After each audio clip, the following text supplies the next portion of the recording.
صل وسلم وبارك على هذا النبي الكريم نبينا محمد صلى الله عليه وسلم وعلى آله وصحبه ومن تبعه إلى يوم الدين.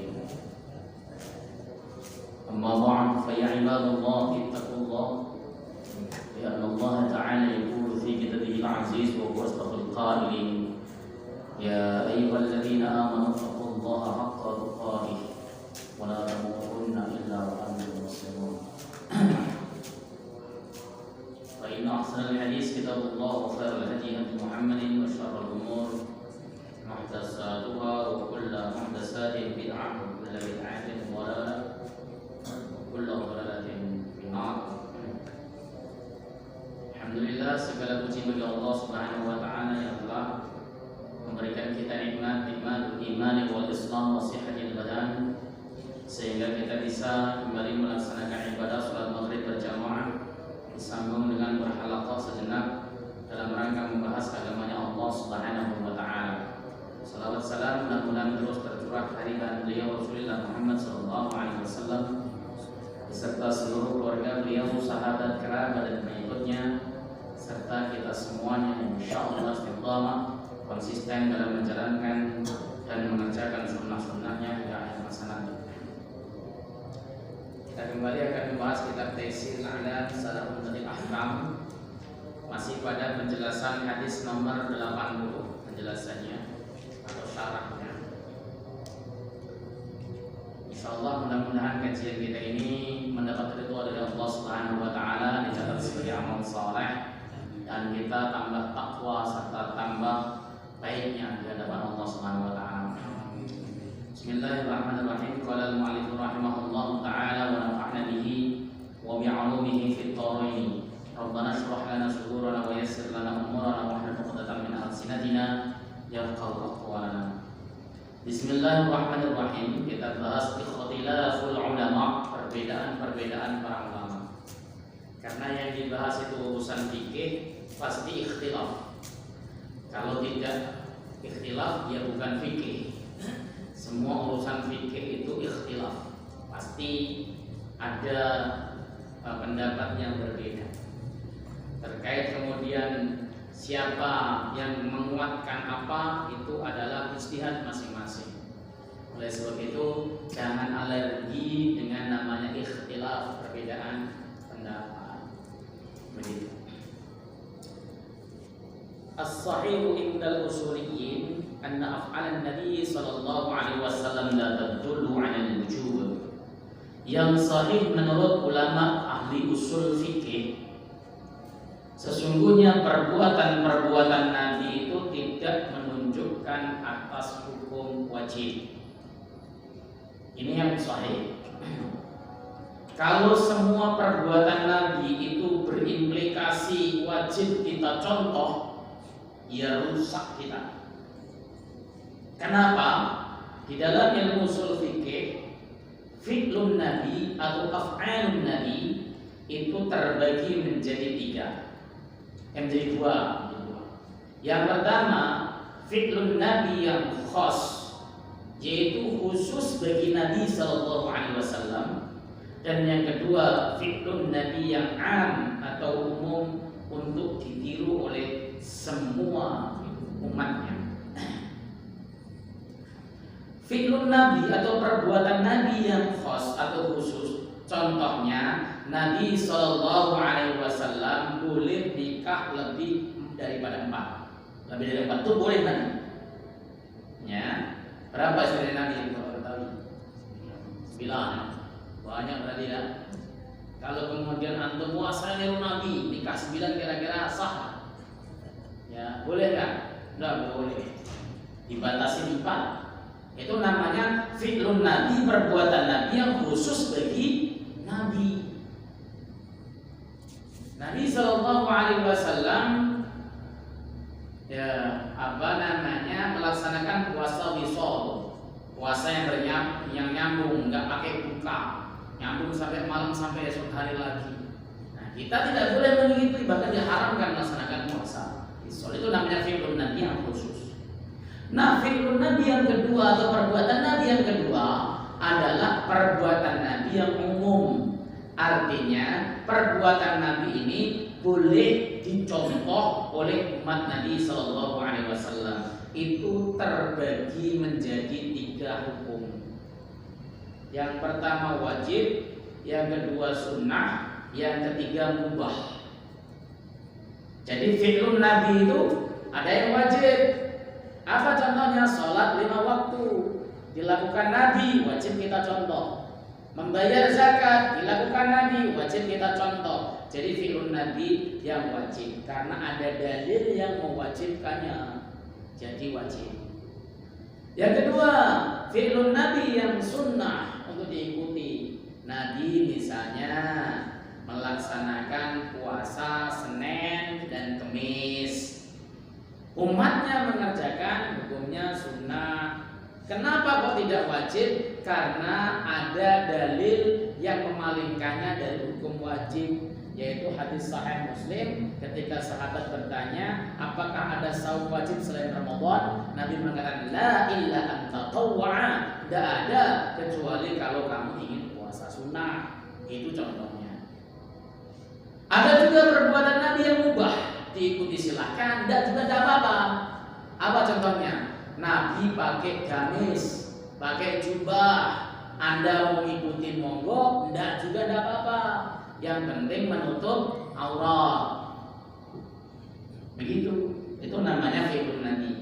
Jadi perbuatan Nabi itu bukan dalil yang menunjukkan kepada kewajiban, bukan. Wa innama tadullu ala istihbabi illa idza warada ma yaqtadi dzalik. Sesungguhnya perbuatan Nabi itu menunjukkan istihbab, sunnah, dianjurkan, kecuali ini yang fi'lun Nabi yang am jelasnya itu. Kecuali ada dalil yang menjelaskan tentang hukum wajibnya. Artinya perbuatan tersebut itu harus untuk diikuti atau wajib untuk diikuti, maka perbuatan Nabi tersebut jadi wajib. Wa hadhihi al-af'al wal aqwal al-mawsufah fi hadha al-hadis tadullu ala al-wujub biqdirani haditsin sallu kama ra'aytumuni usalli muttafaqun alaih. Hadis yang ada pada hadis nomor 80 dari hadis Aisyah, ya, itu menunjukkan atas hukum wajib. Contoh, ya, Nabi sholat mulai dengan takbir, berarti baca takbir wajib. Kemudian Nabi baca Al-Fatihah, berarti baca Fatihah wajib. Nabi kemudian ruku dan sebagainya, berarti ruku wajib. Seperti itu. Hadis yang ada pada hadis nomor 80 dari Aisyah radhiyallahu taala anha ini menunjukkan kewajibannya. Kenapa? Karena ada hadis lain yang muqaranah, yang menjadi bukti, yang bersamaan maknanya dengan hadis Aisyah tadi yang berbunyi shollu kama ra'aytumuni usolli. Sholatlah kamu sebagaimana kalian melihat aku sholat. Kata melihat aku sholat yang dilihat perbuatan, bukan perkataan. Ya, jadi sholat sahabat, gerak sholat sahabat dan sebagainya itu berdasarkan pengamatan dari sholatnya Rasulullah Muhammad SAW. Sholatnya tabi'in itu juga berdasarkan rekaman atau visualisasi daripada sholatnya sahabat terus hingga hari ini. Hasilnya kan begitu. Lah kalau kemudian sekarang orang per orang sholat gerakannya beda, ya tidak apa-apa, karena memang tanawwu'ul ibadah, ragamnya ibadah. Kenapa bisa tanawwu'? Hadis yang sampai kepada kita beraneka ragam. Sahabat yang melihat sholatnya Nabi beraneka ragam.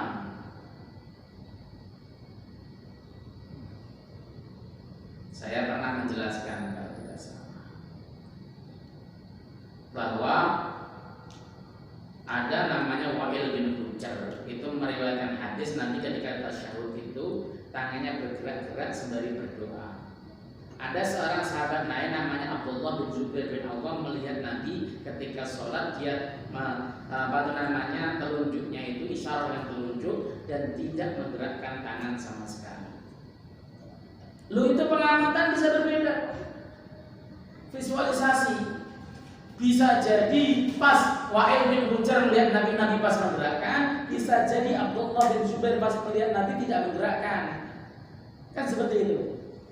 Lah kenapa ngajarin Rasulullah ngajarin berbeda? Karena Rasul ingin memberikan kemudahan bagi kita asli. Nanti banyak di sini, bahkan nanti ikhtilaf ini nanti dibahas masalah bagaimana duduknya pada saat kita duduk tasyahud atau tahiyat. Lah kenapa bisa beda?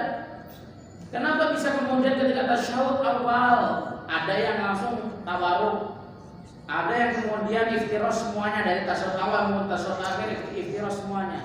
Ada yang dibagi kalau sholatnya itu cuma 2 rakaat maka dia iftirosh seperti tahiyat awal. Kalau lebih dari 2 rakaat maka dia tawarruk. Ada yang tidak membagi sama sekali, mau 2 rakaat kek, mau 4 rakaat kek, mau 3 rakaat kek. Kalau sholatnya itu tersebut duduknya tahiyat adalah tahiyat yang dipakai untuk salam, maka tetap tawarruk. Kenapa berbeda? Karena rekaman visual sahabat terkait sholatnya Nabi berbeda-beda.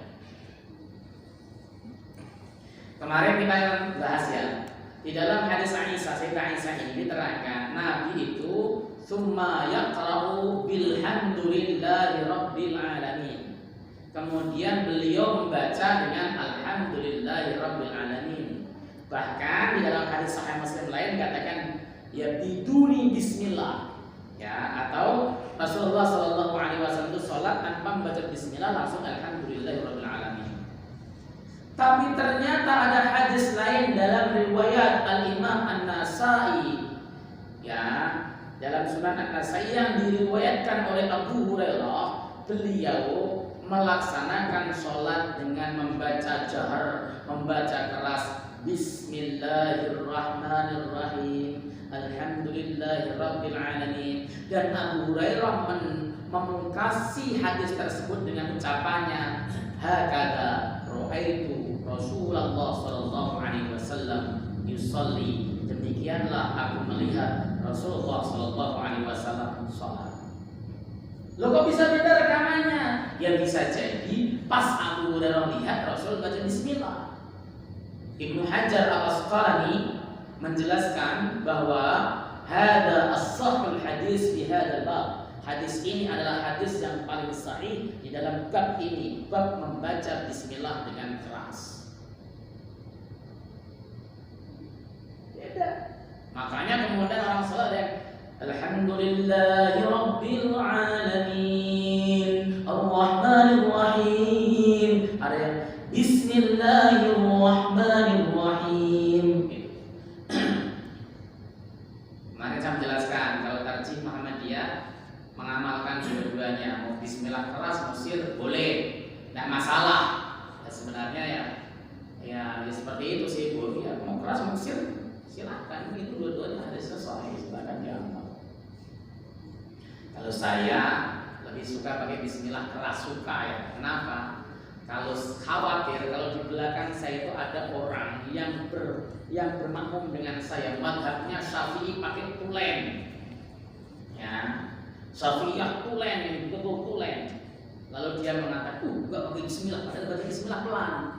Dia langsung, enggak pakai bismillah. Padahal dalam madhab Syafi'i kalau enggak pakai baca bismillah, enggak baca bismillah, bukan basmalah sirah atau jahar. Kalau dalam madhab Syafi'i, kalau enggak baca bismillah, maka Fatihahnya tidak sah. Kalau Fatihahnya tidak sah, maka sholatnya batal.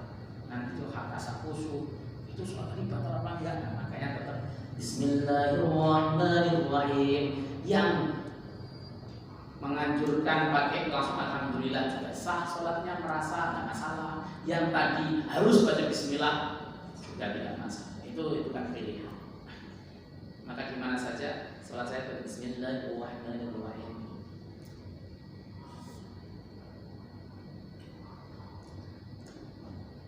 Oke, kalian ngaji kitab itu begitu itu Pak, yang betul-betul dibaca satu-satu. Kalau ngaji kitab cuma dibaca atasnya langsung kemudian dikebet-kebet, itu bukan ngaji kitab namanya. Ya, yang dibaca atas kitab doang, ngaji kitab yang saya baca betul satu-satu. Wa hadzal aslu fiha walakin yujadu fi wujubi ba'dhiha khilaf. Ya, khilafun bainal ulama li ta'arrudil adillah. Famin dzalika at-tashahhudul awwal wal julusu lahu fi sholati dzatis tashahhudain. Ini adalah dalil. Hadis Aisyah ini dalil. Ya, hadis perbuatan Nabi, ucapan Nabi itu dalil. Tetapi ditemukan perbedaan para ulama terkait ya wajib tidaknya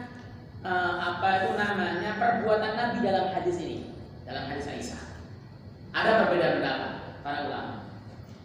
Apa contohnya? Yang pertama ada tasyahudul awal. Tasyahud awal itu wajib apa enggak sih?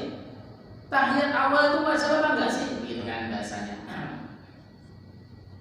Karena di sini ada fi kulli rakaatin tahiyat. Tahiyat itu tasyahud. Tasyahud awal itu wajib apa enggak? Itu ulama beda pendapat. Kenapa?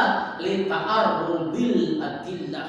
Karena hadis atau dalil-dalil yang ada itu ta'arrud, berlawanan, bertentangan. Dalilnya sahih tapi bertentangan dengan hadis sahih lain. Para ulama itu memiliki standar ketika ada ta'arrud bainal adillah, ada pertentangan di antara dalil-dalil. Yang pertama adalah at-taufiq, mentaufikkan, mengkompromikan. Bisa kompromi nggak ini dalil yang bertentangan? Oh, nggak bisa kompromi, maka turun kepada grade kedua adalah at-takhrij, mana yang lebih kuat dari sisi dalil. Dipandang dalil-dalil yang lain, ini dalil yang didatangkan, itu didatangkan. Ini hadis kalau sendiri-sendiri sahih, tapi ada nggak yang menguatkan hadis ini dan riwayat lain? Oh, ini ada, yang ini nggak ada, berarti kuat yang ini, dipakai yang itu. Namanya takhrij. Yang ketiga, metodenya adalah an-nasikh wal mansukh. Itu adalah metode usulnya Imam Syafi'i. Karena di dalam madhab Ahmad itu tidak ada nasikh wal mansukh. Nasikh mansukh, mana yang turun duluan, mana yang turun belakangan. Yang hadis yang turun duluan harus batal dengan hadis yang turun belakangan. Itu namanya metode nasikh mansukh, penghapusan. Kalau ketiga metode tadi tidak bisa dilakukan, maka ulama memperlakukan ilgha, dua-dua hadis tersebut tidak dipakai. Tapi jarang terjadi di dalam kasus seharian. Pasti bisa ditemukan solusinya. Meskipun di dalam menentukan solusi itu beda-beda. Contoh, ini contoh. Antum tinggal diikuti apa tuh namanya? Contohnya ini sekedar contoh wawasan. Contoh. Apa ya contohnya? Ada dua hadis bertentangan. Kalau saya contohkan lagi takbirnya Nabi sajalah ya. Nabi itu ketika takbir itu mengangkat tangannya dalam Sahih Muslim hadwa mankibai, sejajar dengan pundak. Rafa'a yadayhi hadwa mankibai. Beliau mengangkat kedua tangannya sejajar dengan pundak. Di dalam riwayat yang sama, hadisnya sahih juga. Nabi diterangkan rafa'a yadayhi hadwa samahai udunai. Beliau Rasulullah mengangkat kedua tangannya sejajar dengan daun telinganya. Bertentangan tidak? Bertentangan ini. Terus langkah pertama dikompromikan. Bisa nggak dikompromi? Versi komprominya Al-Imam An-Nawawi. Imam Nawawi mengkompromikan yang sejajar dengan pundak itu adalah telapak tangan terbawah yang dekat dengan pergelangan tangan. Yang sejajar dengan telinga adalah ujung-ujung jari. Jadi itu mengamalkan dua hadis, taufiq namanya. Lah kalau sudah step pertama selesai, jangan turun step kedua. Apa contoh yang step kedua? Nanti isinya akan saya bahas. Ya, silakan ada di Oke. Tasyahud awal itu khilaf apakah wajib atau sunnah. Adzan duduk, cara duduk yang memiliki dua tasyahud, yaitu ada tasyahud awal, ada tasyahud akhir, atau kemudian tasyahud bagaimana cara duduk tasyahud yang memiliki satu tasyahud saja, sholat yang memiliki satu tasyahud saja, apakah iftirash ataukah tawarruk, itu juga akan jadi perbedaan pendapat di sini. Kita baca pelan-pelan. Wa qad dzaba al-Imam Ahmad wal Laits wa Ishaq, ya, wa qad dzaba al-Imam Ahmad dan Imam Laits, Imam Ishaq, wa Daud dan Daud Zahiri, wa Abu Thawr dan Abu Thawr, wa Syafi'i dan Imam Syafi'i, wa qad dzaba al-Imam Ahmad dan wa fi ihda riwayatain dalam salah satu riwayat anhu dari Imam Syafi'i. Jadi Imam Syafi'i itu terkenal memiliki, semua imam lah. Imam Ahmad juga memiliki dua riwayat dalam satu kasus banyak. Imam Malik juga sama, satu kasus pendapatnya A, beda kasus lain apa dalam kesempatan lain beliau berpendapat B. Sama Imam Syafi'i juga, dalam satu kasus beliau berpendapat A, kemudian berpendapat B. Biasa para imam seperti itu. Nah, mereka ini berpendapat ila wujubihima, kepada wajib hukumnya melaksanakan tahiyat awal. Tahiyat awal itu hukumnya wajib, tidak boleh ditinggalkan. Mustadlina, ya, bil ahadits al-waridati fi tasyahhud min ghairi taqyid bi tasyahhudin akhir. Beliau mereka itu berdalil, ya, mustadlina bil ahadits, dengan hadis-hadis yang datang dalam menjelaskan terkait masalah tasyahud tanpa pakai dibatasi ini tasyahud awal atau ini tasyahud akhir, semuanya wajib. Ya, itu pendapat Imam Ahmad. Ya, famin hadzal hadis alladzi ma'ana, ya, di antaranya hadis ini, hadis Aisyah nomor 80 ini hadis yang dijadikan dasar bahwa tahiyat awal itu hukumnya wajib. Kalau ada orang meninggalkan tahiyat awal dengan sengaja, batal hukumnya. Versinya ini. Atau kita kelupaan tahiyat awal, ya, dengan sengaja, maka rakaat kita bisa berarti logho. Kita harus menyempurnakan menggantinya di rakaat berikutnya. Yang berpendapat wajib. Wadabal a'immah, kemudian para imam itu memilih pendapat. Di antara mereka adalah Abu Hanifah wa Malikun dan Imam Malik wa Syafi'i dan Imam Syafi'i fi riwayat ukhra anhu, dari riwayat lain dari Imam Syafi'i, illa istihbabiha, kepada hukum sunnahnya tasyahud. Maka dalam mazhab Syafi'i tasyahud awal itu sunnah. Kalau ada orang dengan sengaja meninggalkan tasyahud awal, itu tidak batal sholatnya. Atau ada orang ketinggalan tasyahud awal, rakaatnya tetap dihitung sah. Kalau mau dia sujud sahwi, kalau tidak mau ya tidak apa-apa. Wong namanya sunnah. Sunnah al-'ain dalam mazhab Syafi'i. Wa daliluhum, dalilnya apa sih? Anna Nabiya sallallahu alaihi wasallam tarakahuma sahwan wa lam yarji ilaihima. Nabi pernah meninggalkan tasyahud awal itu dalam keadaan lupa dan beliau tidak pernah mengulanginya. Ya, enggak pernah mengulangi. Kalau wajib kan konsekuensinya begini, Pak. Ada orang, saya misalnya meyakini tasyahud awal saya wajib, saya lupa, saya sudah terlanjur berdiri. Maka nanti rokaat ketiga itu jadi rokaat kedua, sebab rokaat kedua ini logo sia-sia. Kenapa? Karena tidak ada tasyahudnya. Atau kalau wajib kan, kalau seandainya kita berdiri, ini wajib nih, ya, itu kita harus turun lagi. Kita berdiri nih, tasyahud awal kita tinggalkan lupa, jamaah subhanallah, kita udah berdiri, maka kita harus turun lagi. Kenapa? Karena wajib. Kalau tidak turun lagi, bahkan Nabi tidak turun pada saat beliau lupa sudah berdiri, Nabi tidak turun lagi, itu menunjukkan sunnah. Kalau turun lagi, batal sholatnya. Kenapa batal? Dia sudah masuk ke dalam rukun berikutnya, malah kejar sunnahnya. Itu yang membatalkan, merusak nazamnya atau urutan sholat. Sholat urutannya dirusak. Seperti itu.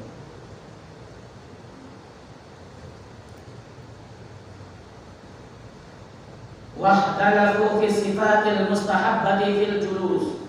Fadhahabat al-Hanafiyyatu ila al-iftirasi fi jami' jalsati sholati sawa'un baina sajdataini wa aw tasawwudain al-awwal wal akhir. Para ulama berbeda pendapat terkait sifat tata cara atau tata cara pelaksanaan duduk yang sunnah tadi, baik itu tasyahud awal maupun duduk di antara dua sujud. Bagaimana caranya? Ulama beda pendapat. Menurut madhab Hanafi, duduknya iftirosh. Semua duduk di dalam sholat itu iftirosh. Inilah yang diamalkan oleh orang-orang India, Pakistan, Bangladesh, karena mereka mengamalkan madhab Hanafi. Ini pula yang antum lihat di Mekah, di Madinah. Mereka rata-rata banyak orang Pakistan, Bangladesh, India. Di depan kita sholatnya selalu iftirosh terus. Antum pulang ke Indonesia, dibawa, Ustaz, saya kemarin umroh, saya lihat orang-orang di Mekah, di Madinah yang pusatnya Islam, mereka sholatnya iftirosh semuanya, tahiyat awal semuanya. Yang dilakukan oleh mereka adalah pendapat madhab Abu Hanifah. Madhab Hanafi memang begitu sholatnya. Ya udah biarin saja. Tapi kadang-kadang kalau kita pas di sana mau duduk tawaruk dulu pas tahiyat akhir, nggak enak, gencat masalahnya. Mana orang yang gede-gede lagi badannya ini kan? Akhirnya itu juga iftirosh. Tapi tidak apa-apa, itu memang sunnah saja posisi duduk. Wa yuqabiluhum al-Malikiyah, yang membandingi pendapat mereka tahu, yang menjadi muqabalah pembanding dari pendapatnya madhab Hanafi adalah pendapatnya madhab Maliki. Fahum yarawna mashru'iyyat al-tawaruki fi kulli jalsati sholati sawa'un makana minha litasyahudain aw kana baina sajdatain. Madhab Maliki berpendapat disyariatkan duduk tawaruk dalam semua duduknya sholat, duduk tahiyat akhir. Itu biar gampang, tawaruk itu duduk seperti duduknya tahiyat akhir. Dalam semua duduknya sholat, mau tahiyat awal tawaruk, mau duduk di antara dua sujud juga tawaruk. Itu pendapat Malik. Ini sudah jarang kita lihat. Sedikit yang ngamalin. Di Mekah Madinah juga terlihatnya sedikit. Karena ya memang sedikit jarang. Bahkan Madinah yang dulu itu memang banyak madhab Malik, ya sekarang nggak ada yang seperti itu, tahiyat tawaruk semua nggak ada, nggak terlihat. Saya nggak tahu. Kalau sholat jenazah tanpa membaca takbir, saya lihat di depan saya madhab Malik begitu. Sholat jenazah kan kita Allahu Akbar begitu. Madhab Malik nggak ada takbir, makanya begini, terus begini. Sholatnya tiba-tiba Assalamualaikum begitu. Itu Malik yang seperti itu. Wa dhahabat asy-Syafi'iyyah ila al-iftirasi fi at-tasawwud al-awwal min as-salati dhati tashahhudain wa ila at-tawarruk fi at-tashahhud al-akhir sawa'un kana as-salatu tsaniyatan am akthara min dhalik. Pendapat mazhab Syafi'i adalah duduk iftirosh pada tahiyat awal dan pada tahiyat awal sholat yang memiliki dua tahiyat dan tawarruk pada tahiyat akhir sama juga. Apakah tahiyat akhirnya tersebut itu sholat yang memiliki 2 tahiyat ataukah sholat yang memiliki 1 tahiyat. Sama juga yang dikerjakan sholat tersebut 2 rakaat ataukah lebih kalau tahiyat akhir tawarruk, itu madhab Syafi'i. Dan ini cocok dengan tarjihnya Muhammadiyah. Muhammadiyah itu memilih pendapat bahwa sholat 2 rakaat sekalipun kalau itu tahiyat akhir, misalnya kita sholat qobliyah kan 2 rakaat, itu tetap Muhammadiyah tarjihnya memilih tawarruk, artinya seperti tahiyat akhir dalam mazhab Syafi'i. Kok bisa? Nah ini dalil yang ada itu bertentangan, Pak. Ada hadis dari Humaydi yang menjelaskan Nabi Shallallahu Alaihi Wasallam itu tawarruk pada saat sholat 2 rakaat. Ada hadis lain yang menentangnya, Nabi iftirash. Ya. Nah, kemudian kenapa kok Muhammadiyah misalnya tarjih memilih yang tawarruk? Karena hadis dari Humaydi ini diperkuat oleh riwayat lain dalam Sunan. Kan hadis dari Humaydi ini riwayat Imam Muslim. Diperkuat dalam riwayat lain dari hadis Sunan Abu Dawud dan Sunan Tirmidzi. Secara kualitas maka hadis ini lebih kuat dibanding dengan hadis yang menjelaskan iftirash. Itu tarjihnya Muhammadiyah. Jadi memilih untuk tawarruk. Maksud daripada duduk iftirash adalah duduknya pada tahiyat akhir rakaat kedua yang disabdakan dalam sabda Nabi riwayat Imam Muslim adalah tawarruk. Itu versinya tarjih Muhammadiyah. Itu cocok dengan mazhab Syafi'i. Syafi'iyah begitu. Tapi juga antum nggak usah galak-galak. Kalau ada orang Muhammadiyah sholat iftirash, kemudian Anda menyelisih tarjih, bukan orang Muhammadiyah. Sempit sekali hidup Anda. Gitu. Tarjih itu hanya mengunggulkan 1 pendapat, tapi di antara pendapat yang lain yang bisa kuat. Kenapa ya? Karena saya kemarin ada imam masjid sebuah imam masjid di Masjid Muhammadiyah Jakarta Timur. Itu ngadu. Bagaimana pendapat Ustaz masalah duduk sholat 2 rakaat?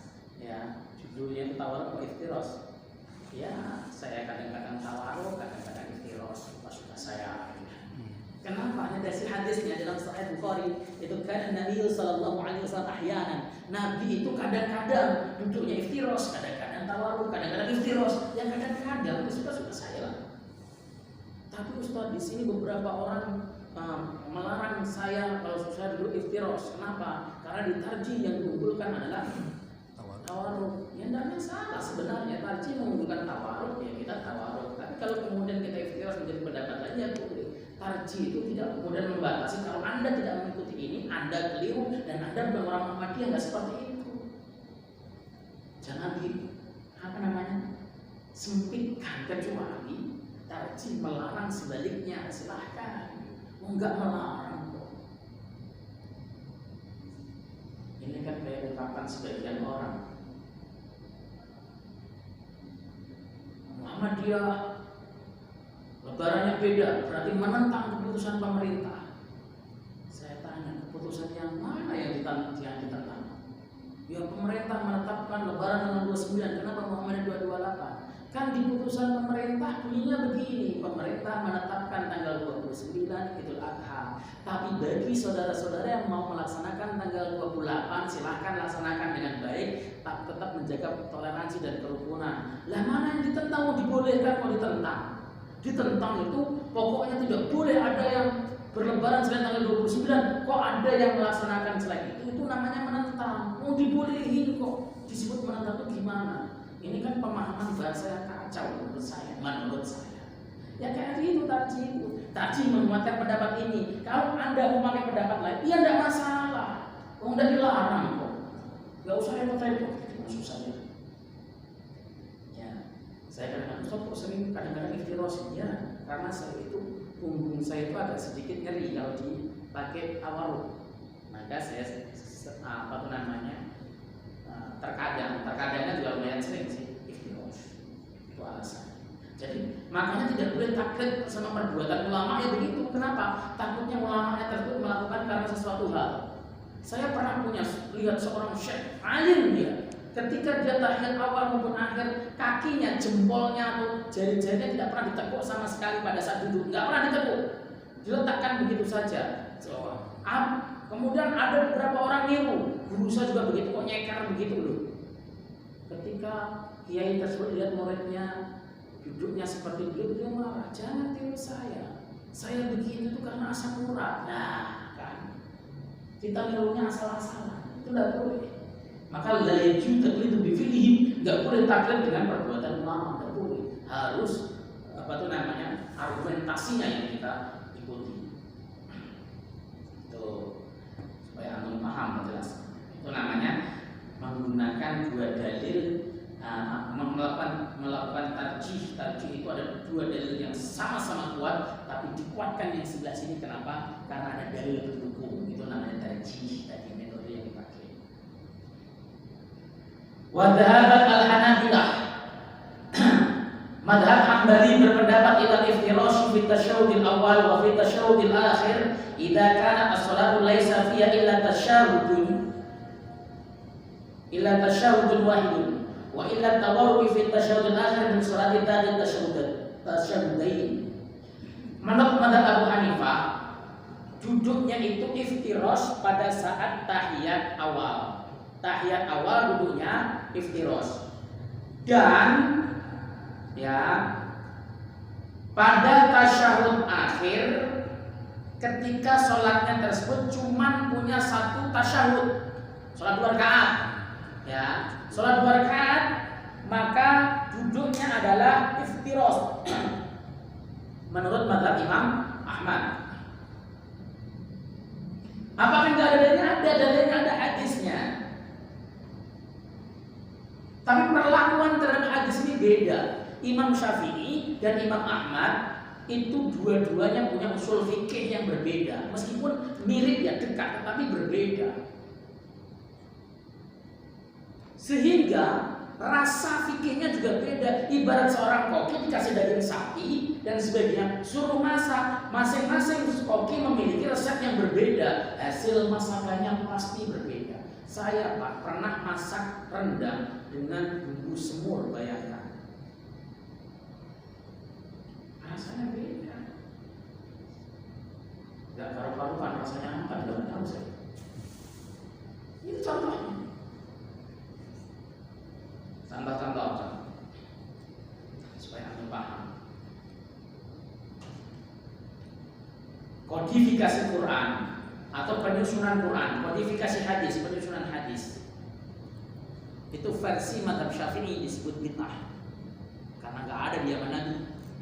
Tapi bisa bid'ahnya ditadai. Begitu kata mazhab Syafi'i. Kata Imam Ahmad, bukan bid'ah, itu al-maslahah al-mursalah. Kemudian antum mengatakan itu tidak benar, itu al-maslahah al-mursalah. Anda ngomong al-maslahah al-mursalah depan mazhab Syafi'i, ditolak itu al-maslahah al-mursalah, sebab di dalam usul fikihnya Syafi'i tidak ada al-maslahah al-mursalah, tidak dipakai. Itu contoh. Ya intinya sama-sama boleh itu maksudnya. Ya. Mazhab Syafi'i boleh, mazhab Ahmad juga boleh. Istilahnya berbeda, tapi pisau yang dipakai itu berbeda. Ini namanya usul fikih. Makanya ketika kita ingin mengambil atau mempelajari hukum dari Quran dan hadis, wajib tahu usul fikih, wajib. Jangan kemudian antum menemu hadis lalu mengatakan, oh kalau begini hukumnya larangan Nabi berarti haram, haram.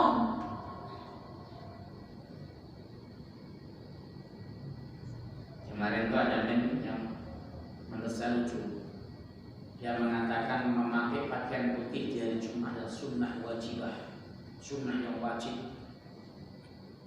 Sunnah itu perbuatan Nabi, yang wajib hukumnya wajib kalau begitu. Sejak kapan berpakaian ada hukum wajib? Tidak ada. Kalau begitu tadi yang Jumatan Anda pakai baju merah, baju hijau dan sebagainya, dosa. Apalagi Pak Ibu pakai batik tadi.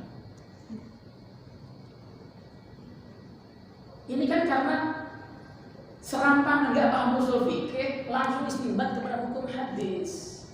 Nggak bisa. Makanya kemudian ada orang dikit-dikit haram. Ya karena apa? Karena tidak memakai usul fikih. Gitu. Supaya Anda paham. Jadi mazhab Ahmad pakai iftirash untuk sholat 2 rakaat. Kalau sholatnya lebih dari 2 rakaat, tahiyat akhir tetap tawaruk, itu mazhab Ahmad bin Hanbal. Mazhabnya penduduk Saudi Arabia. Nah ini dalilnya. Wa dalilul Hanafiyyati ma rawahu Sa'id bin Mansur an Wa'il bin Hujr. Qala, beliau berkata, "Shalaitu khalfan Nabi sallallahu alaihi wasallam falamma qa'ada wa tashahhada farrasha qadama al-yusra 'ala al-ardi wa jalasa 'alaihi." Aku salat di belakang Nabi sallallahu alaihi wasallam tatkala beliau duduk tasyahud, maka beliau duduk iftirash. Yang artinya farrasha qadama itu beliau menggelar atau meletakkan telapak kakinya yang kiri di bumi dan mendudukinya, itu iftirash. Hadis ini juga dihukumi sahih dan diyakini sahih oleh para ulama, termasuk dalam tarjih juga dibahas ini sahih. Tapi dipahami oleh Muhammadiyah maksudnya tahiyat awal. Begitu persoalannya, masalahnya ada pemahaman interpretasi. Boleh Pak, yang penting pakai kaidah. Gitu. Nggak boleh pakai perenungan sendiri, karena pakai perenungan sendiri itu pasti salah. Orang bodoh, ya pintar dikit-dikit lah, ngerti bahasa Arab dikit-dikit mungkin. Lalu kemudian dia tidak menggunakan usul fikih, tapi menggunakan perasaan dia. Itu bisa keliru. Contoh, saya pernah ikut ngaji waktu saya masih muda. Diajak teman saya untuk menghadiri pengajian seseorang. Saya nggak kenal namanya karena saya itu 2 kali terus keluar ya, nggak nyaman di saya. Saya di situ datang dikasih Quran terjemah, lalu dia menerjemahkan, menafsirkan Quran dengan Quran. Buka Quran nomor 3 ayat 35. Nah, baca terjemahnya, jadi baca muridnya. Setelah itu kemudian ayat ini hubungannya dengan ayat ini begitu. Sekilas keren juga nih hafalannya. Nah, saya mulai agak terganggu itu ketika ngomong, saya itu kalau akhir Ramadan iktikaf saya nggak di masjid, iktikaf saya di kamar saya sendiri. Kaget saya, canggih lagi ini. Kenapa? Ya karena Nabi, saya ikut Nabi mengatakan dalam hadisnya, kullu ardin masjidun illal hamam wal maqbarah. Semua bumi adalah masjid kecuali kamar mandi dan kuburan. Lah karena masjid, kamar saya juga masjid, boleh dibuat iktikaf. Ini kan koplak orang. Dia tidak bisa membedakan kullu ardin masjidun. Setiap bumi adalah masjid. Maksudnya tempat sujud, boleh untuk sholat, bukan boleh untuk iktikaf. Kenapa kok beda Ustaz? Karena ada perbuatan Nabi yang membatasi Nabi sepanjang hidupnya kalau iktikaf di dalam masjid, padahal rumah beliau sampai masjid. Ya kan paling enak Nabi mestinya kalau itu boleh tinggal rebahan di kamarnya selesai, tinggal ngomong saya iktikaf atau mempraktekkan sekali dalam seumur hidupnya. Nabi itu selama hidup tidak pernah tidak iktikaf di masjid. Itu yang membatasi. Nah, semua bumi adalah masjid, masjid boleh untuk iktikaf, kamar saya juga masjid, maka saya iktikaf di kamar saya. Saya tanya, sebutkan satu saja pendapat dari para ulama yang seperti pendapat Anda. Tidak ada. Kata Imam Malik, suatu pendapat yang baru muncul. Dulu tidak ada pendapat yang seperti itu. Sebelumnya nggak ada ulama yang ngomong seperti itu. Pasti salah. Pasti salah. Nggak ada ulama salafnya kok. Gitu. Ya kalau ulama salafnya mana? Maka kalau kita lihat, misalnya contoh di Muhammadiyah itu kalau khutbah Id itu kan khutbahnya sekali, ya kan? Apakah ada ulama salafnya? Ada. Meskipun kemudian bertentangan dengan mazhab Syafi'i, tidak apa-apa selagi ada pendapat tersebut itu ada yang mengukuhkan dengan ulama salaf seperti Imam Atha, itu tabi'in. Ada saling ikuti bebas. Gitu. Jangan kemudian tiba-tiba ngarang sendiri yang nggak ada ulama yang bilang begitu. Siapa dulu para generasi terbaik yang ngalamin? Nggak ada. Udah, nggak usah. Maka pemahaman usul fikih itu perlu. Ya. Jangan ujuk-ujuk Anda bawa tafsir, ujuk-ujuk Anda bawa hadis. Wow. Di dalam kitab Syiar A'lamin Nubala karang Imam Bahabi ada ungkapan al-hadisu mudillatun illa lil fuqaha. Bahasanya ini serem, Pak. Hadis itu menyesatkan kecuali bagi mereka yang pakar. Sekarang saya kasih Anda Sahih Bukhari. Silahkan kerjakan sholat sesuai Sahih Bukhari. Mumet sampean. Ini rangkaiannya seperti apa? Atau nggak usah Sahih Bukhari, Bulughul Maram min adillatil ahkam. Saya kasih sholat cara Bulughul Maram. Mumet. Maka hadis itu akan menjadi sesuatu yang dahsyat di tangan para ulama, di tangan para pakar. Mereka bisa mendapatkan banyak pelajaran dari satu hadis. Dan baca, ya, udah biar masalahnya. Kalau dilanjutkan tidak enak. Ya. Nanya dikit Boleh silakan Haji. Jadi dijelaskan cara pengetahuan. Ya. Mudah dan bisa jadi dekatnya. Itu perintah. Bagaimana kalau orang yang sholat dalam mata tangannya yang begini? Itu khilafus sunnah, menyelisih sunnah Nabi. Hukumnya makruh, nggak batal. Karena mengangkat tangan sendiri hukumnya sunnah, tidak wajib. Ya, sholatnya sah, tapi khilafus sunnah, menyelisih sunnah. Masa sholat Allah, sami Allah, biasanya sami Allahu liman hamidah, Rabbana walakal hamd, maksudnya berdoa aslinya. Tapi itu nggak dianjurkan. Kalau setiap doa itu tangannya begini, nanti ketika Rabbil firli juga harus begini dong, untuk di atas sujud. Rabbil firli begini dong. Ya, maka tidak, karena angkat tangan ibadah itu ta'abudi, apa tuh namanya? Tauqifi, ya, ikut Nabi sallallahu alaihi wasallam. Ya. Kalau kita sholat mengatakan Allahu Akbar, Allahu Akbar, Salatnya sah, makruh kan? Biasanya ada teman yang maunya itu mengamalkan hadis yang hadwa mangkibai, rofa'a yadaihi hadwa mangkibai, mengangkat tangannya sejajar dengan pundak, tapi kurang ke atas sedikit biasanya. Allah, ya begini kan, kurang ke atas, mestinya ke atasnya itu begini, begitu kan? Itu kalau mau mengamalkan satu hadis tersebut. Ya, tapi kalau mau menjamak dua hadis versinya An-Nawawi tadi, ini yang sejajar dengan pundak di bawahnya. Bebas mau begini, termasuk mengamalkan hadis di antara dua hadis yang beredar. Tapi kalau Allahu Akbar itu namanya khilafus sunnah, menyelisih. jadi sholatnya tidak sah. Sah, karena itu Kalau tidak bisa. mengangkatnya Bu, ini berdiri. Allahu Akbar. Ya, walaupun nggak angkat tangan juga sah sholatnya. Yang penting takbirnya dibaca. Ustaz, satu. Seperti tadi yang tadi disampaikan Ustaz, itu kan kalau misalnya lupa dari lupa tasyahud awal itu, nah itu kan kita udah berdiri nih, imam sebagai imam nih, jadi sebagai imam. Tapi di belakang ini kan kadang-kadang juga nggak ngerti kan bahwa sebenarnya nggak wajib untuk turun lagi, ya kan, karena itu sunnah. Tapi di belakang menyebutkan subhanallah. Nah itu posisi imam harus gimana Ustaz? Tetap berdiri kalau berpendapat sunnah. Jadi Wajib berdiri. Jadi berarti tetap sesuai dengan Ya, keyakinan maksudnya, kita sebagai imam. Makmum memiliki dua pilihan. Mau mufaraqah, misah dari imam dia tetap tahiyat awal sendirian, berarti udah nggak berjamaah, atau ikuti imam saja. Saran saya ikuti imam. Kenapa? Karena ju'ilal imam liyuqtada bi. Imam dijadikan itu untuk diikuti, ikuti sampai akhir. Ya, lalu ditutup dengan sujud sambil. Begitu. Itu saja. Jadi jangan terkecoh dengan banyaknya demo, karena ada loh imam yang di demo itu ngeper langsung kemudian duduk dia. Nah Nah itu sholatnya batal kalau dia beretikaf puasa. Dan dia anaknya selesai sholat mukmin. Sholat tadi bapak itu tadi ketika seorang imam sudah berdiri, bapak jangan kemudian baca subhanallah terus-terusan, ikuti aja berdiri. Kalau imam turun, sholatnya batal. Imam ngomong begitu, tapi dia turun.